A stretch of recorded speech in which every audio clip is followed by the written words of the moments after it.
நம்ம ஒண்ணு நினைச்சா அது ஒண்ணு நடக்குது. அந்த செந்தூர பாண்டி என்னடான்னா நீதி நேர்மை நியாயத்துக்கு தான் இந்த ஊர்ல இடங்கிறான். போற போக்க பார்த்தா அவன் தலைவனாயிருவான் போல் இருக்கு, நம்ம தொண்டனாயிருவோம் போல் இருக்கு. அப்புறம் சோத்துக்கு என்ன பண்றது? ஏயா இந்த பொண்ணை போல சும்மா விட்டுவானா? நீங்க என்ன பண்ண போறீங்க?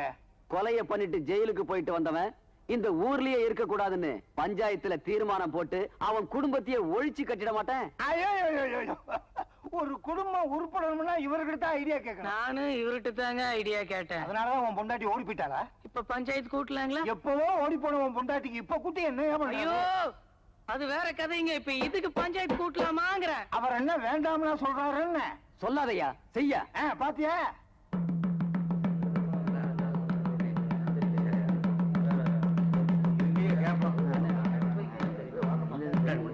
இதனால அரசம்பட்டி ஊர் சனங்களுக்கு சொல்லிக்கிறது என்னன்னா, நாளை காலையில ஊர் தலைவர் வீட்டுல பஞ்சாயத்து கூடுது, தவறாம எல்லாரும் கலந்துங்க சாமியோ.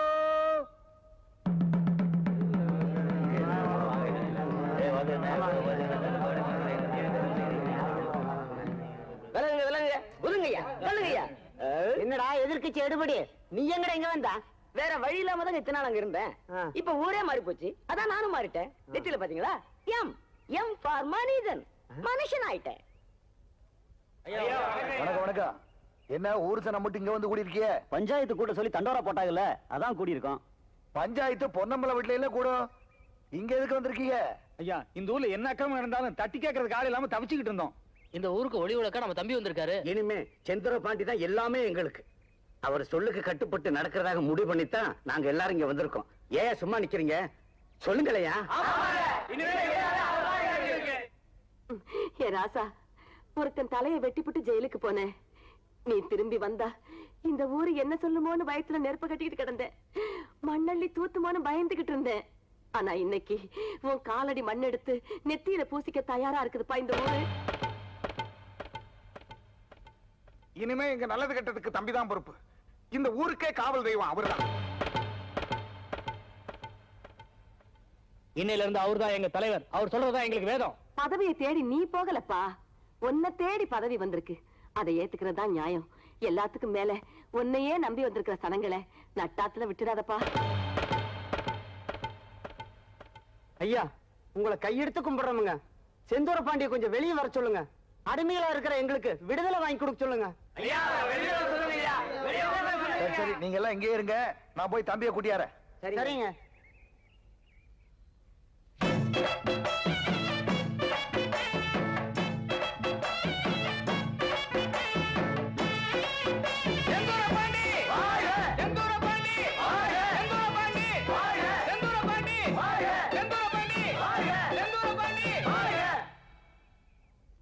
உங்க எல்லாருக்கும் வணக்கம். நான் மட்டும் இல்ல, எல்லாருமே வாழணும். பதவியை சுகமா நினைக்கிறவன் தலைவன் இல்ல, சுமையா நினைச்சு உழைக்கிறவன் தான் உண்மையான தலைவன். இந்த நிமிஷத்துல இருந்து உங்களுக்கு தலைவனா இல்ல, ஒரு தொண்டனா இருந்து உழைக்கிறேன். என்ன கூட பிறந்தவனா நினைச்சு உங்க குறைகளை என்கிட்ட சொல்லுங்க. என் உயிரை கொடுத்தாவது அதை நான் தீர்த்து வைக்கிறேன். சும்மா கிடந்த சங்க ஊதி கெடுத்தான ஆண்டிங்கிற மாதிரி பஞ்சாயத்தை கூட்ட சொன்னீங்க. இப்ப என்னடான்னா ஊர்ல உள்ள காக்கா குருவி எல்லாம் செந்தூர பாண்டி வீட்டுக்கு போய் சேர்ந்துருச்சு. அவன் தேர்தலே இல்லாம தலைவன் ஆயிட்டான். உங்களுக்கு டெபாசிட்டே போயிருச்சே. டெபாசிட் போனா என்ன, வேற என்ன போகணுங்கிற? அவர் மானமே போயிருச்சேயா? மானம் தான் பெருசுன்னு நம்ம தலைவர் கவரிமான் மாதிரி கௌரவமா வாழ்ந்துட்டு இருந்தாருயா. மானம் போயிருச்சுங்கிறதுக்காக நாக்க பிடிங்கிட்டு சாக சொல்றீங்களா இல்ல தூக்குல தொங்க சொல்றீங்களா? என்ன யோசிக்கிறீங்க? ஊர்ல ஒரு பையன் இனிமே வாழட்ட முடியாதுண்ணே. வணக்கங்க ஐயா. வாங்கண்ணே, என்ன விஷயம்? ஐயா எலி வலையானாலும் தனி வலையா இருக்குன்னு சொல்லி வாயை கட்டி வயத்தை கட்டி ஒரு வீட்டை கட்டுனுங்க. அந்த வீட்டை மலைச்சாமிட்ட அடமானம் வச்சு 2000 ரூபாய் கடன் வாங்கணுங்க. வாங்கின கடனுக்கு மேல 2 பங்கு வட்டியும் கட்டிட்டுனுங்க. இப்ப பத்திரத்தை திருப்பி கேட்டா கொடுக்க மாட்டேன்னு சொல்றாருங்க. சரி, இப்ப நீங்க வீட்டுக்கு போங்க. உங்க பத்திரம் உங்க வீட்டை தேடி வரும். சரிங்க ஐயா. நான் மலைச்சாமிட்ட போயிட்டு வரேன். அண்ணே இந்த சின்ன விஷயத்துக்குலாம் நீங்க போக கூடாதுண்ணே. உங்க துண்டை கொடுங்க, காரியத்தை நாங்க முடிச்சிட்டு வர்றோம். என்ன சொல்ற? அண்ணே உங்க பலம் என்னன்னு உங்களுக்கே தெரியாது. இந்த துண்டை கொடுத்து பாருங்க என்ன நடக்குதுன்னு. துண்டை கொடுங்கண்ணே.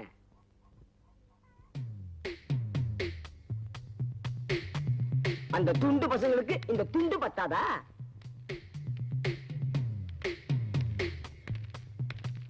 மலைச்சாமி வாயா வெளியே. யார் அது? இவனா? என்னடா உருவமே மாறி வந்திருக்க? ஊரே மாறி போச்சு, அதான் உருவமும் மாறி போச்சு. கையில என்ன துண்டு? இது சாதாரண துண்டு இல்ல, எங்க தலைவர் செந்தூர பாண்டியோட துண்டு. அடா அறிவு, என்ன விசேஷம்? ஹலோ சுந்தரலிங்கம், எப்படியா இருக்க? டேய், பேரை சொல்லி கூப்பிடுற அளவுக்கு நீ வளர்ந்துட்டியா? வாடா போடான்னு கூப்பிடாம இருந்தனே, அது வரைக்கும் சந்தோஷப்படு. பாத்தியா, பட்டு 799 ரூபாய் 95 காசு. பேட்டா ஷூ வேற சொல்ற மாதிரியே சொல்றானே. அட பாவிகளா, இந்த ஊர்ல எவன் வேஷ்டி கட்டுறதுனே ஒரு விவசாயம் இல்லாம போயிருச்சே. என்ன பண்ண போற? இனிமே நான் வேஷ்டி கட்ட போறது இல்ல. இது எப்படி இருக்கு? லட்சணமா இருக்கு. கண்டினியூ பண்ண போறேன். காத்தோட்டமா இருக்கு. உங்க அக்கிரமத்தெல்லாம் தட்டி கேட்க ஒருத்தர் வந்துட்டார். இனிமே ஜாக்கிரதையா இருங்க. ஏய் மலைச்சாமி, பணத்தையும் வாங்கிட்டு வீட்டு பத்திரத்தையும் கொடுக்காம இனிமா முருகேசன் பூச்சாண்டி காட்டுறியாம? பொழுது சாயறதுக்குள்ள வீட்டு பத்திரம் முருகேச கைக்கு போய் சேர்ந்தாகணும். இல்ல துண்டு வராது, தலைவரோட அருவாதான் வரும். அருவா வந்தா காளிமுத்து கதி தான், தலையில்லாத முண்டமா வீதியில அலைவ. ஜாக்கிரதை. வரோம். என்ன மைனரே இப்படி மிரட்டிட்டு போறானுங்க? கவலைப்படாத, நீ ஒன்னும் பத்திரத்தை திருப்பி கொடுக்க வேணாம், எல்லாம் நான் பாத்துக்கிறேன். எதை தலை போனதுக்கு அப்புறம் முண்டத்தையா? வணக்கங்க ஐயா. ஓ மலைச்சாமி, ஐயா இந்தாங்க ஐயா முருகேசனோட வீட்டு பத்திரம். நான் தெரியாம செஞ்சுட்டேங்க ஐயா, என்ன மன்னிச்சிருங்க. இனிமேலாவது ஏழைங்களையும் ஏமாந்தவங்களையும் வயித்துல அடிக்காம இருங்கய்யா. சரி, நீங்க போங்க. வர்றேங்க ஐயா. அண்ணே, இந்த பத்திரத்தை கொண்டு போய் முருகேசன் கொடுத்துருங்க. சரி தம்பி. சின்ன பண்ண வீட்டுக்கு போனியா? இதோ கல்யாணம் முடிஞ்சு வர்றாங்க. வணக்கம் ஐயா. வணக்கம். உங்க சொல்லுக்கு கட்டுப்பட்டு அருக்காணி நான் கல்யாணம் பண்ணிக்கிட்டேன். எங்களை ஆசீர்வாதம் பண்ணுங்க ஐயா. நல்லா இருங்க, நல்லா இருங்க. வணக்கங்க. வணக்கம். ஊருக்கெல்லாம் நியாயம் சொல்றீங்க, ஆனா பாதிக்கப்பட்ட எனக்கு ஒரு நியாயம் சொல்ல மாட்டீங்களா?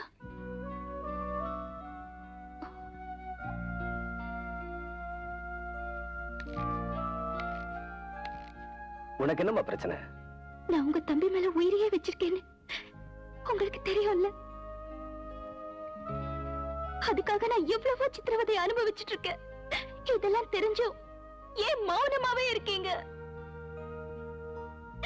நீங்க வந்த பிறகாவது எங்களை சேர்த்து வைப்பீங்கன்னு நம்பிக்கையோட இருந்தோம். இப்ப அந்த நம்பிக்கையும் போயிடுச்சு. அம்மா, நான் பழைய செந்தூர பாண்டியா இருந்திருந்தா விஷயம் தெரிஞ்ச அன்னைக்கே உங்க கல்யாணத்தை நடத்திருப்பேன். ஆனா இன்னைக்கு நல்லது கெட்டதுக்கு தீர்ப்பு சொல்ற அளவுக்கு இந்த ஊர் எனக்கு மரியாதையை கொடுத்திருக்கு. அந்த மரியாதையை சுயநலத்துக்காக பயன்படுத்தக்கூடாதுன்னு தான் நான் இத்தனை நாள் மௌனமா இருந்தேன். இப்ப நீ வீட்டுக்கு போ. நாளைக்கு காலையில முறைப்படி உங்க அண்ணன் கிட்ட வந்து உன்னை பொண்ணு கேட்கிறேன். சந்தோஷமா?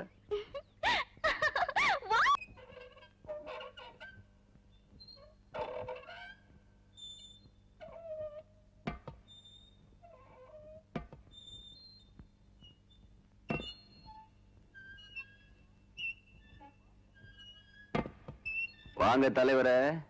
வழக்கமா துண்டு தான் வரும், நீங்களே நேர்ல வந்துட்டீங்க. அதுவும் தேங்காய் பழத்தட்டோட. ஏதாவது வேண்டுதல?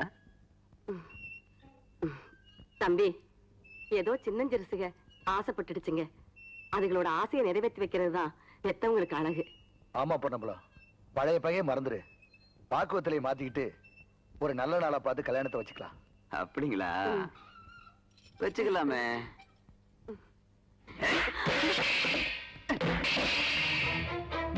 பொண்ணுமலம், நாங்க முறைப்படி பொண்ணு கேட்டு வந்தோம். நீ முறைதவறி நடந்துகிட்ட. உனக்கு இன்னைக்கு சாயந்தரம் வரைக்கும் டைம் தரேன். அதுக்குள்ள நீயா உன் தங்கச்சி எங்க விட்டு மருமகளை அனுப்பி வைக்க சம்மதிக்கிற, இல்ல 1000 தலைங்க உருண்டாலும் சரி, நாளைக்கு காலையில உன் தங்கச்சி கடத்துல என் தம்பி தாலி கட்டுவான். இத நடத்தி காட்டல நான் செந்தூர பாண்டியில. வாங்க. ஆத்துக்குள்ளே ஏலேலோ அத்தி மரம் ஐலசா, அத்தி மரம் ஐலசா. ஓ யூ பேபி, என்ன பண்ணிட்டு இருக்கீங்க? மண்ணு வெட்டிட்டு இருக்கோம். You are correct. ரொம்ப நாளா எனக்கு ஒரு சந்தேகம். என்னப்போ? பொண்டாட்டி புள்ள பெத்துக்கும் போது எவன் ஒருத்தன் துடிக்கிறானோ அவன் தான் உண்மையான புருஷன். அது எனக்கு புரியுது. ஆனா ஏன் பொண்டாட்டி புள்ள பெத்துக்கும் போது இந்த மைனர் சுந்தரலிங்கம் துடிச்சானே, அது ஏன்? அத நான் சொன்ன அசிங்கமா இருக்குமே.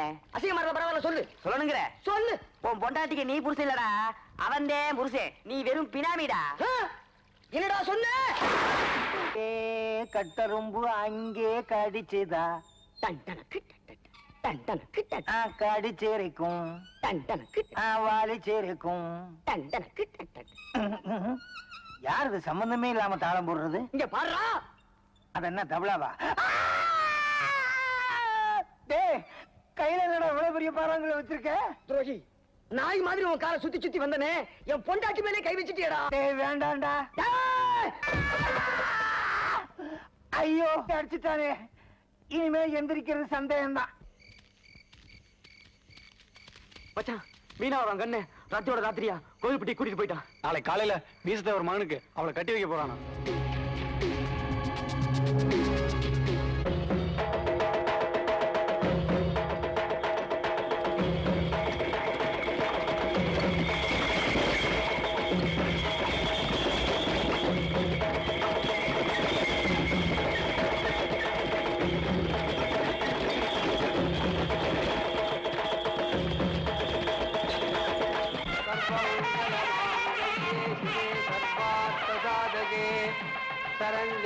வாங்கம்மா.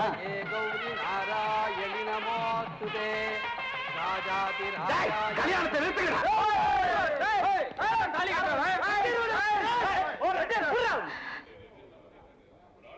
என்னங்கடா ஊரை விட்டு ஊர் வந்து கலாட்டா பண்றீங்களா? எதுக்குடா கல்யாணத்தை நிறுத்தணும்? எடுறா அமைச்சர் வாழ. ஏய், எனக்கு அருவாள் எடுக்க தெரியும். எடுத்தா என்ன ஆகும்னு உனக்கும் தெரியும். மாப்பிள, யார் இவங்க எல்லாம்?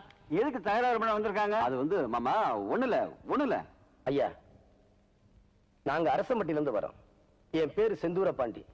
என் தம்பியும் பொன்னம்பலம் தங்கச்சியும் ஒருத்தர் மனசார விரும்புறாங்க. அப்படி இருக்க விருப்பமில்லாத அந்த பொண்ணை வலுக்கட்டாயமா இந்த ஊருக்கு தூக்கிட்டு வந்து இந்த கல்யாணத்தை நடத்த முயற்சி பண்றான். இது எந்த விதத்துல நியாயம்? ஏமா, அவங்க சொல்றதெல்லாம் உண்மையா? ஆமாங்க. இந்த ஊர்ல கௌரவமா வாழ்ந்துட்டு இருந்த மூக்க எடுத்துட்டியாடா. வகை வகையா சீர் செஞ்சு வழியை வந்து பொண்ணை கொடுக்கும் போது நான் யோசனை பண்ணிருக்கணும். நான் இப்ப என்ன பண்றது? பேசாம தாலியை கட்ட சொல்லுங்க. தம்பி, பாக்க வெத்தல மாத்தி பரிசம் போட்டாச்சு. மாப்பிள்ளை மணவழியில வந்து உட்கார்ந்தாச்சு. இப்ப எப்படி தம்பி கல்யாணத்தை நிறுத்த முடியும்? பாக்கு மாத்தினே சுண்ணா மாத்தினு சொல்லிக்கிட்டு இப்ப கல்யாணத்தை நிறுத்த போறீங்களா இல்லையா? கல்யாணத்தை நிறுத்த முடியாது, பண்றது பண்ணீங்க. தொலைச்சு விடுவோம், தொலைச்சு வெட்டு குத்து தான் நடக்கும். இத பாருங்க, இது எங்க ரெண்டு பேருடைய சொந்த பிரச்சனை.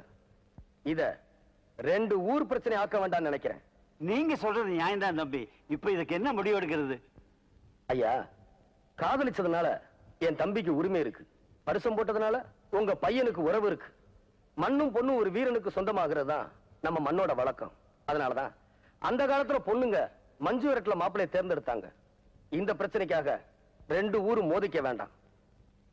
உங்க மகனும் என் தம்பியும் மோதட்டும். இதுல யாரு ஜெயிக்கிறாங்களோ அவன் அந்த பொண்ணு கிடத்துல தாலி கட்டட்டும். சரி தம்பி, அப்படியே செய்வோம்.